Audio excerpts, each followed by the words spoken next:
Welcome back to the Zero E Michigan podcast. Today on the show, we have Brian Martindale, who is with Kidneys for Kids. So, Brian, if you would please introduce yourself. Thank you, Carl. I'm Brian Martindale. I'm the executive director of Kidneys for Kids, a Bay City, Michigan-based 501(c) nonprofit. Our core mission is to give financial assistance to families who have a child going through battling kidney disease, whether it be in dialysis, going through other treatments, or going through a kidney transplant. We supplement costs that aren't covered by insurance for families to relieve their financial difficulties. I became a living kidney donor myself in 2013 to a local Bay City girl here. I didn't know at the time she was 10 years old when I saw her story, and she is now 20, healthy. She's attending Eastern Michigan University. She's on our board of directors of Kidneys for Kids, and one of the biggest reasons that I'm going to be embarking on a multi-state trip this year to help find 100 more kidney donors for 100 more children. And that's going to be done in an EV, which is what brings us to our podcast. But before we get into the details of that, I want to learn a little bit more about the kidney donations. So tell us a little bit about the not only your fundraising effort, but also Yep. finding kidney donors. I mean, that's the most important part. So if I'm potentially a kidney donor, what are the things that I would have to go through? I know there's some matching that has to take place. That's What cool. can I expect from the surgery, or the recovery, all that sort of good thing? And sounds like you're a perfect person to ask since you've lived all that. Yeah, I've lived all that, and this is my seventh year as a peer mentor to kidney donors for the University of Michigan Transplant Center. So that is my volunteer role there, is to take people that are considering becoming kidney donors through the process of what they will experience. Becoming a kidney donor, if you're a healthy male or female, up to people have donated into their 70s, preferably between the ages of 20 and 50, let's say, are the biggest, prime ages as far as being a donor. I donated at 51, but like I said, I know people that have donated into their 70s with no problems. As when you're tested, or if you know that you're in generally good health and you have two functioning kidneys, then essentially one of your kidneys is a spare. And if you donate your spare kidney to another person, the kidney that remains inside of you will essentially take over the duties of that kidney that you donated. And you'll live the same life that you lived with two kidneys, as I do with one. And I'm living proof. I'm 10 years out. I'm 61 years old, and I run around like I'm a 25-year-old still, thank God. Um, Most kidney donors, organ donors, no matter what, they tend to live longer lives. We have a longer mortality rate because going in, if you're healthy enough to donate, that's one thing. That from the start because you go through extensive testing from stem to stern, and completely your health picture, and that you're viable to donate, that there will be no problems, that you're a match to whoever you want to help, or maybe you're donating in a voucher program, which you can do to help somebody that you do not match. And I'll explain that a little more. But like I say, the beginning part is a person in generally good health with two functioning kidneys.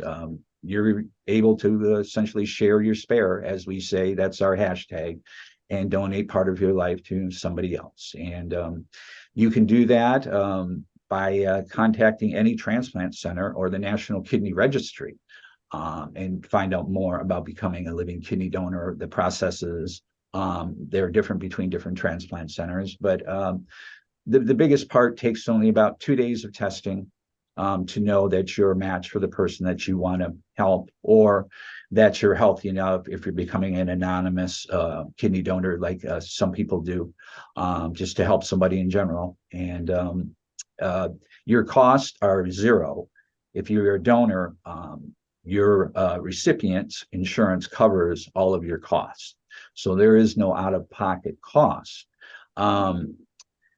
something we're working on as far as making kidney donation more viable is new legislation to help implement basically like a family leave act for people that donate organs, kidney and liver donors especially, because your recovery time, usually you're feeling good, you're out of the hospital within 72 hours on the average. Sometimes 2 days even you're out of the hospital, and you're feeling normal within the first week to 2 weeks. Like you can do everything. The only thing you'll have is a weight restriction of not lifting more than 10 pounds usually for a period of 6 weeks. But other than that, I know people that, if you're working a non-physical job, that are back at their desk within a week to 10 days time, 2 weeks at the most. And they're doing non-physical work while they're healing and functioning just as they did, like I say, with the one kidney as they did with two. Yeah, thanks for explaining that, because it sounds a Yeah. little bit scary, obviously. It's the most rewarding, I will tell you, and I'm being honest about this. It's the most rewarding experience you'll have in life. Seeing somebody, if you have a relationship, especially like I do with Jessica. I did not know her when I donated, but over the years we connected through yearly celebrations of we call our kidneyversary, and I got to watch her go through her teenage years, graduated from high school, and now on to college. Mhm. So And as far as I saw in your write-up that the effect is almost instantaneous. it Somebody is. who's missing a kidney is going through dialysis. They tend to be, a little bit more pale, and as soon as they get a functioning kidney, they brighten up right away. So you can really see it. Yeah, it was a miraculous change. In our case, a friend of ours donated his limousine service, and this was only the second time we had met face to face between Jessica, her mother, and myself, and we rode together to our surgeries. And seeing this, frail 10-year-old girl I'm riding with, 48 hours after surgery, 3 days later, being wheeled into her room and seeing this girl full of bright pink color and just Wow. looking totally different than she did, the 72 hours before that I had seen her. So yes. Mm. And then the feeling obviously you have is just elation that Mm. you shared part of your life with somebody successfully. Now, you said that there's no cost to the donor, and That's then insurance will typically cover it for the recipient. Now, tell me a little bit about the fundraising. So I looked at your websites, which so k4k.org, and I think you have a couple others, and we'll put all that in the show notes. Sure. But there's a donate button. So if somebody wants to get involved and they want to help this effort financially, tell us a little bit about where that money goes. Well, if you want to help support my effort, what I'm doing this year, I plan to depart on May 29th in a Chevrolet Bolt electric vehicle. I'm departing from Michigan, and I'm taking a trip through the 48 continental United States.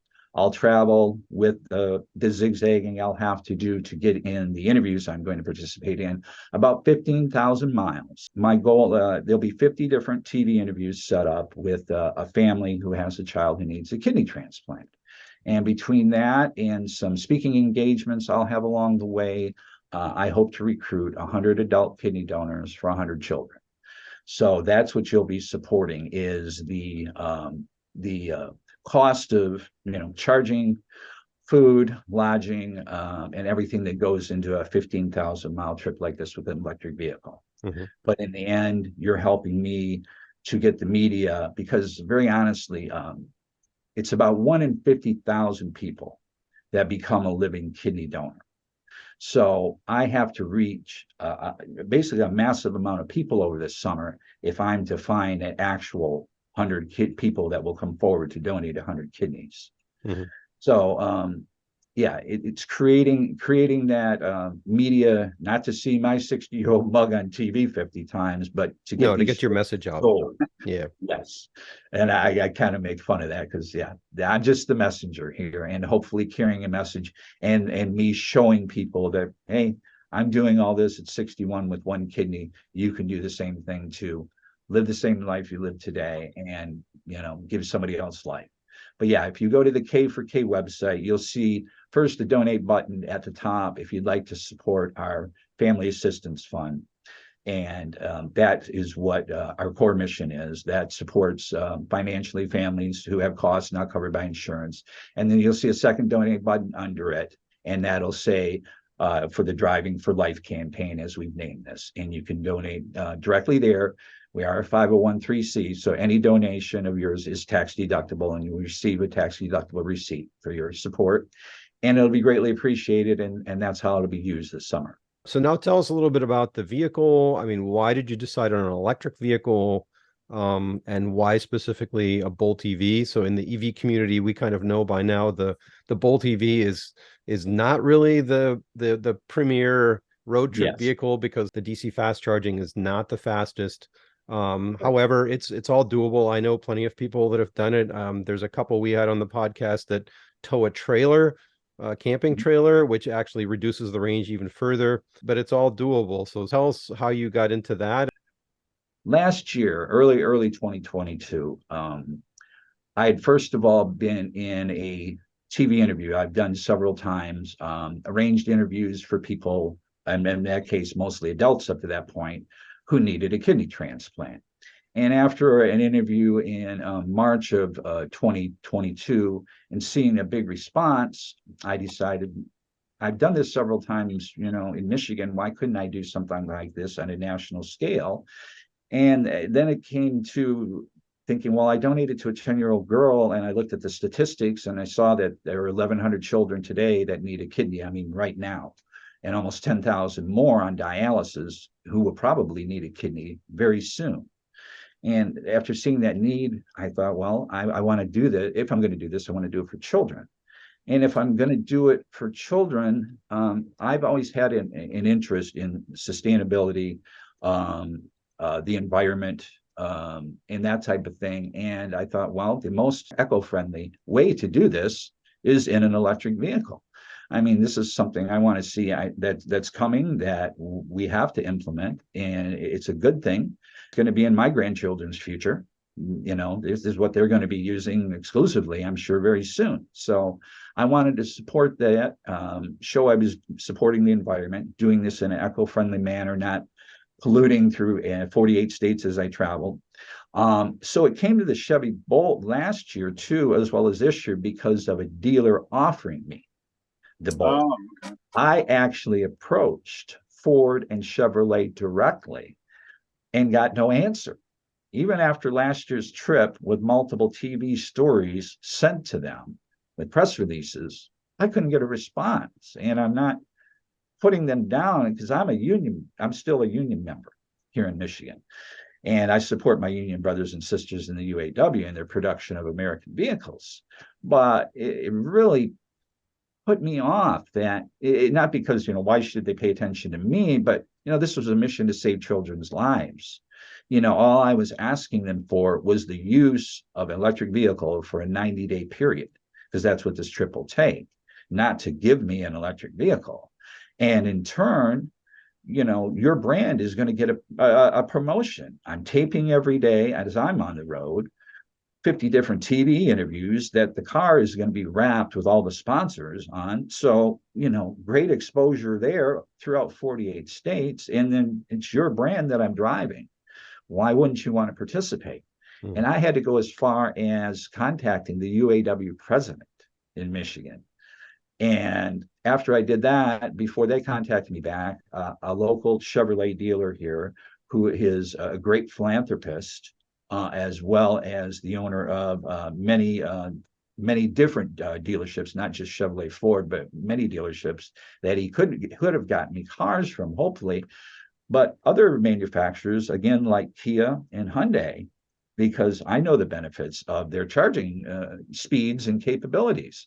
I'm taking a Chevy Bolt that has, if I do the 80% charge, I'm getting towards between 185 watt and 200-mile range for my, quick charge. Where if I had that Hyundai EV6, I'm charging in 18 minutes. Right. And a longer range, if I charge it, in the J1772s, like I did the Bolt last year, to get a longer range, and I can only take time to do that when I'm staying overnight at a hotel.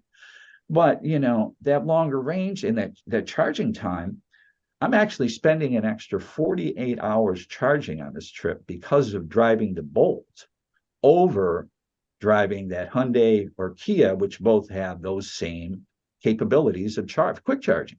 Mhm. Um, But but you wanted to support the Union yeah, and Michigan made yeah, Michigan vehicles. made, I believe in, supporting Yeah. local. I have a clothing brand I've had online for 13 years that you see the logo in back of me that supports good things, kindness, unity, equality, produced here in Michigan type thing. And like I say, I'm a union member and I wanted to drive something my union brothers and sisters were producing. I was hoping actually the Chevrolet Silverado truck would have been ready earlier, Yeah, that would have been available this cool. year because of the 400-mile range. But for that range, I expect the charging time, is going to be excessive as opposed to, I'm still not going to get that quick charging time as I would have in the Hyundai or the Kia. You know, I have to be honest, But the newer I've got to see our vehicles, American brothers and yeah. sisters implement this same type of charging. We Mhm. we have to if we're going to get the electric vehicles on the road that we're talking about and get people to like doing it, like driving them and be accepting of them. Right. Because you don't want to sit there like in this cross country trip. I'm sitting here for an hour to go 200 miles and then, or an hour and 5 minutes, hour and 10, anyway, and then doing that repetitively. Sometimes I'm going great distances between cities to make, the interview one day and the interview the next day. Hmm. So, Yeah, but the Bolt is a great regional car, and I think part of the reason that they are going to stop making them is because the Equinox and the Blazer are going to be yeah, coming out, which have more range, faster charging, all yeah, that sort of thing. So I think the eh, Bolt was revolutionary when it came out because of its price point and the range and everything like that. right. Now it's a little bit long in the tooth, but we're down on it because now there's better stuff on the market. But GM's doing that. The Ford Mach-E is a fantastic car. Had a chance to be in a parade with one yesterday. Okay. So Yeah, yeah, no, but I I would have but I picked one of appreciate, those too. yeah, but I appreciate that you're doing it, and uh, yeah, it's still a viable car. I think I don't know if you've gone into some of the states that have limited charging infrastructure. I'm kind Yes, of I have. thinking of the Northwest, North Dakota, Montana, that sort of thing. I don't know for sure. And I'm sure Uh, by now you know how to use plug share and all that sort of thing. yeah. I've mapped, alternate routes, and it's going to be tricky, very honestly, in a few spots out west, just Mhm. because of I know, like as opposed to last year, I was experiencing that even coming down from Michigan down to Jackson, Mississippi, on my first trip, and then the second trip was from Michigan out to Virginia and back. And finding limited charging here and there to where, yeah, I mean, I had a plan to where I was within 10 miles, of my charging range left to get to the next supercharger, or even a 60-volt charger. Right. So, Mhm. yeah, but out west is going to be tricky. Everything's going to have to go click, click, click for me to make, the runs I'm going to have to make to get out there and back. Yeah. Well, the So, good thing is any standard household outlet can charge yeah, an EV. It just takes a long time. yeah. One I of mean, our we prior, yeah, we one have of, the emergency backups, yeah, a few extra days if I have to charge at a hotel, and we have the plug if we need it. yeah, So yeah. One it's of not our like we're, prior guests said, you don't get stuck, you get delayed. you get Um, exactly, yeah. you get delayed. Um, And do you also have one of the portable cords that's capable of taking the 50 amp RV plug? Yes, Because I that do. would be another lifesaver to go to an RV park. At least then you're charging at level 2 speeds as opposed to level 1. Right, and the Tesla converter too. Yeah, the Tesla tap or equivalent. Yeah. Yeah, Yeah, those are very useful. Well, yep, good. Sounds like you know what you're doing. I Um, yeah. think that's Found that out that's last year. admirable that you're, taking a hit for GM, so to speak, and it's a good little car. I'm not a fan of the looks, but the tech and everything else besides the slow charging, like Carl's been talking about. But Yeah, that's great that you're willing to, that's what we have to do. We just have to adopt and work around this new adoption. exactly. I mean, anything in life that's good isn't easy to start with. And this is just another one. That's how I look at this. To start out, this is in its infancy. Us getting, vehicle after vehicle after vehicle and the conversion from gas over to electric, actually to happen. but it's just, it's part of the process. And if people realize that and move along with it, as we have with other things in technology, we'll get there. We'll get there to the point where we have, almost instantaneous charging, I believe, or very, very quick charging, where we're moving along and we can have a setup like a regular service station has for gas, and move in and out quickly and be back on the road. That's, when we get there, I think we'll be doing fine.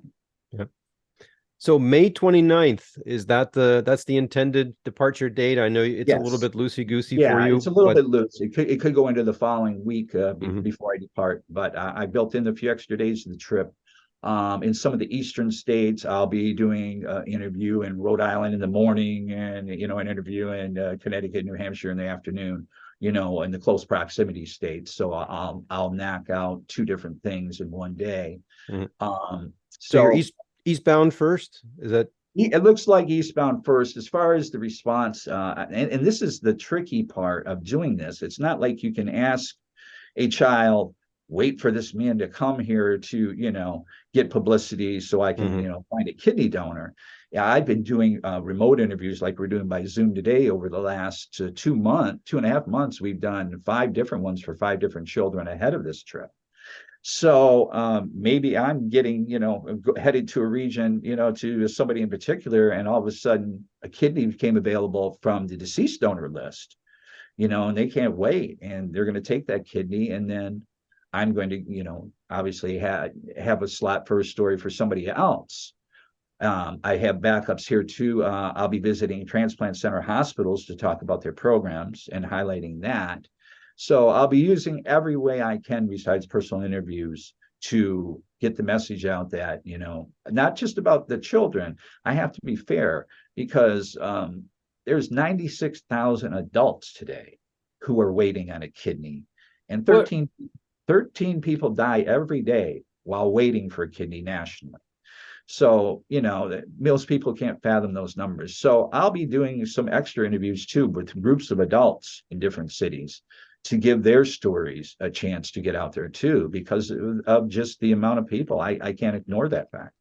Right now, I'm really surprised to hear there's so many children in need. You said, was it 1,100? 1,100 right now today. Is there a typical reason? I'm just blown away by what's. Well, there's a lot of different things that can come into impact the children's kidney function. A little boy I interviewed with last year who ended up getting a kidney from his father. For the first over 19 months of his life, he lived without kidneys. He was born without kidneys. So from day one, he was on dialysis. And there's children born with non-functioning kidneys that are immediately on dialysis, or that are born with an underlying condition of another organ or another affliction that kills off the kidney function. Then they end up needing a kidney. So there's many different things that put the children in these situations, and the only way to get them out of that is usually a kidney transplant. Once they're in kidney failure on dialysis, the only thing that's going to change that is a new kidney. And what I'm trying to get people to see too, that they can't fathom, you can donate your full-size kidney to a child as young as 2 years old. Wow. Because it's placed in the stomach pouch. No matter if a 2-year-old or even Jess, when she got my kidney at 10, that's where that kidney sits in her. Usually the children's kidneys remain depending on the size of the child, unless, they were just at the borderline age where they're able to receive the kidney. Sometimes the kidney is removed to make room for this new kidney coming in, which is they're actually going to grow into if they're receiving it at a young age like that. So what was your 10-year-old gal's, what was her, why was she needing a kidney? Just curious. She just had I don't remember the exact name of the disease that killed off her kidney function, but she had no sign, like most people don't. She had no sign of kidney disease. She was just turning 10, and she started to have backaches. It started with backaches, and then feeling sick, and soon after seeing doctors and getting some basic tests done for kidney function, they found out she was at almost approaching 10%. When you're reaching that only 10% range or to 15% of kidney function, you're going to go on dialysis. And wow. that was shocking to her. 70% of people that have kidney disease in the United States don't know it. And 1 out of every 7 people in the United States have chronic kidney disease. So Wow. yeah, and until it hits a point where it's affecting you, a lot of times it doesn't. If it's not affecting you, you're not a person that goes to the doctor a lot. You're healthy. Like me, I was in construction for many years. You see the doctor when you need to type guy, and maybe have a cold or something. But other than that, I wasn't doing the things you're supposed to do as we get older, having regular tests done, on your kidney function and the functions of your other organs as you should. And that's something else I'm emphasizing on this trip is kidney health. Keeping up when you're visiting your physician, always insist on getting your kidney function checked because it's your main lifeline, whether you know it or not. Without kidneys filtering your blood, you will not be here. So you mentioned earlier deceased donors. In Michigan, we also have an organ donor program as part of your driver's license. Yes. So if you want to become an organ donor, post-mortem, how do you do that? I assume, is it a Secretary of State kind of thing when you renew your license? Yes, when you renew your license, just ask to become I want to become an organ donor. I want that put on my license, and there'll be a heart placed on your license. So if something happens to you, and you're attended to by physicians, and they will see that you've given your consent to donate. Mm-hmm. It comes down obviously to other factors, your family giving consent for the organs to be donated. But yes, you can save so many people's lives by donating, at the time of your passing. Your kidneys, your liver, your heart, your lungs. There's so many things, your corneas, tissue, that can save other people's lives. So I encourage everybody, to sign up, whether it's through your Secretary of State or the National Kidney Registry and National Organ Donation Registry. Sign up to be an organ donor, whether it's in your lifetime as a living donor or when you pass. Mm-hmm. You'll leave a legacy, for somebody else that will change their life. And then one other point, you and I talked offline a little bit about maybe having some kind of an event in the Grand Rapids area. I don't know if that's going to come to pass, if you found anybody. But no, I just started checking into it. Okay. I'd love to come over with the car and to have a caravan or some kind of event the weekend before I leave. Mm-hmm. That's just a few days actually.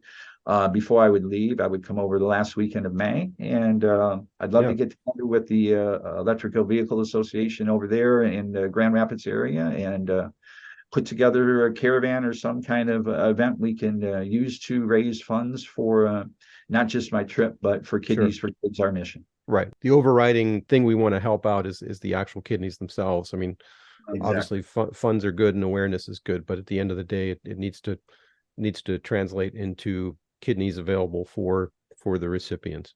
Yeah. Yep. Exactly. That's what this whole trip is about. It's advocacy for children to receive an actual kidney. Well, if we can do that, that's great. And then obviously we'll publish that in the EV community, and maybe it'll happen when you return from the West or something like that. Either way, we'll be available, and we have if you're in the anybody listening to this in the Bay City, Saginaw, Midland area, when I return on August 8th, we have an actual Kidneys for Kids night with the Great Lakes Loons baseball team. If you want to see a 61-year-old man stand on the mound and see if he can make home plate with my first pitch, the car will be there on the field with our sponsors, and I'll be on MLB radio and TV in the second inning. So I'll be talking about my EV experience and what I've experienced at that point through the trip and how everything went. So you'll get a great lowdown there, but I'd love to come back, afterwards too, and attend something over there, put together something for the EV community. It'd be great. Yeah, maybe we can do a follow-up discussion how everything went, and some of your experiences on road trips, because a lot of people don't road trip yet. They're still a little bit afraid. But you're quite the warrior out there, especially somebody who has, well, you have some experience, but I would say limited experience. Some of us have been doing this for years and years. Sure. So kind of also your perceptions, which is useful feedback for things like, better placement of chargers and amenities and things like that. Again, not to get too far off the topic, but that's an important point as well. No, because you and I talked about that. I'm working on an EV project. I told you EV charging station project up here that myself and my business partner designed, and I hope to talk to you about that more in the future too. Sounds good. Oh, can you give a little teaser? That sounds interesting. Oh, it is a one of a kind. This is based on everything I learned just on my 5,000-mile trip. I'm, not like you guys having years of experience, but we designed this based on everything we saw that was wrong with charging stations as I went through the country and what needs to happen, especially for drivers in the East, with weather and things like that. I will tease you with that, but it's a one of a kind, very aesthetically pleasing design that we hope to incorporate in not just our community, but communities throughout Michigan and the United States. Oh, cool. So Maybe we need to get you in touch with Greg, the guy with the megawatt station. So I know he was looking at building a dedicated I'd charging love to. station. So, I'd but love to I talk think to he was looking more in the Flint area, but he, I mean, he might be, he has Well, lots of ideas and we're looking to be all yeah. over the state with this design. Okay. Sounds good. All right. So please connect me. Sounds good. Any final words before we sign off for today? No, I want to thank you for having me, Carl. I'm glad to meet you. I can't wait to get more involved in the EV community. Like I say, after my trip, as we can work it out, we plan to work in an EV into our personal fleet at home. The Equinox gas engine has served me very well up until this point, but I'm ready to go EV myself. You have any favorites? Well, I mean, I think I mentioned, what I'd like to have, but being a union guy, it's going to have to be a Ford or Chevrolet. I'm looking at, like Carl said, I knew the Blazer and the Equinox are coming out with the extended range battery versions, so that's what I'm going to be looking at. Have you checked out the F-150 Ford Lightning? Yes, I have, but and that's what we were actually asking Ford for first over the Mustang, and then they had that battery problem a couple 2-3 months ago where they didn't produce vehicles for about a month, and that put them way behind. So that cut out any availability of any Ford Lightning right there. Now, what happened with the Mach-E?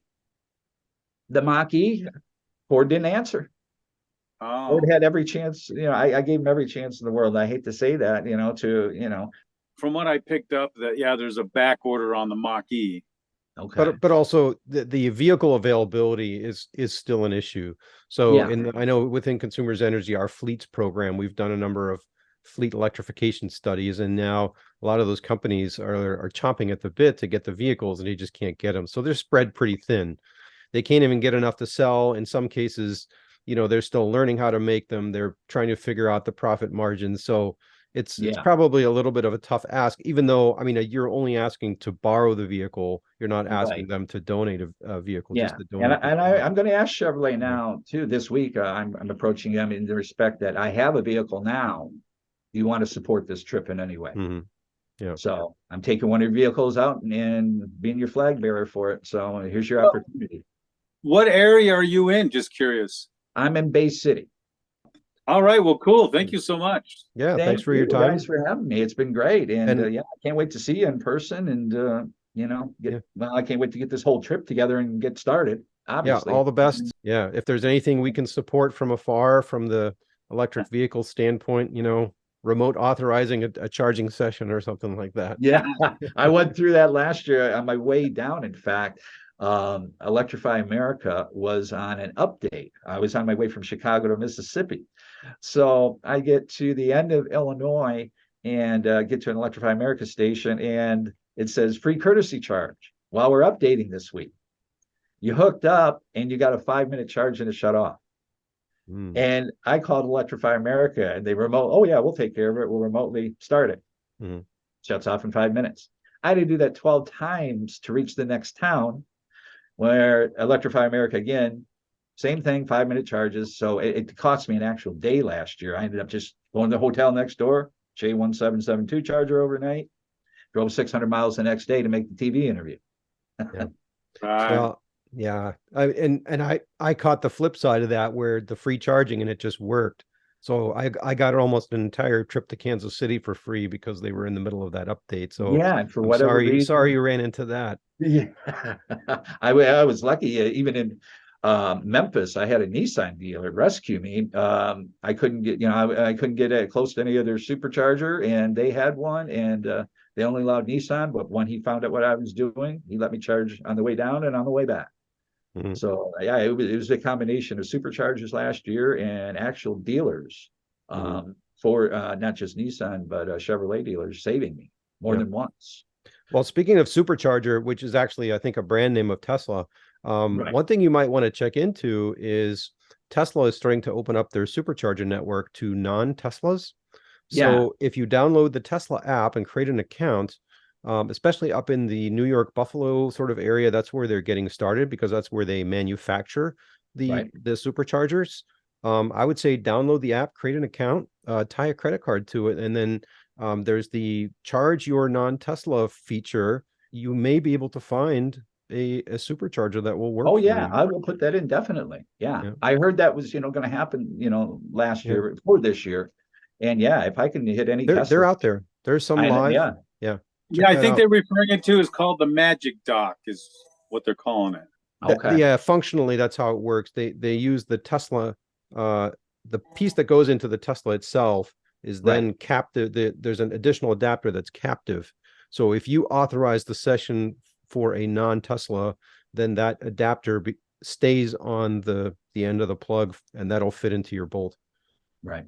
Yeah. No, I need every advantage I can. So that'll be on there with all Cool. the other maps. It's going to be a little bit easier in the areas that maybe you travel before. You're still going to probably find some challenges in the uh, areas that are less adopting of supercharger or of DC Sure. fast charging, Yep. but it's getting better all the time. So just make sure you use all the available I certainly will. chargers that you can. Yeah, and any electric vehicle associations you're have any connections with in other states? Please, any information helps. Sounds good. Any of those connections. So, but thank you both. All right, thanks, Brian. Hey, thanks again. All right. Have a blessed day. If you enjoyed or learned from this episode of Zero E Michigan, please subscribe to us on your favorite podcast platform. Visit our YouTube channel for other related videos at youtube.com/@0E-Michigan.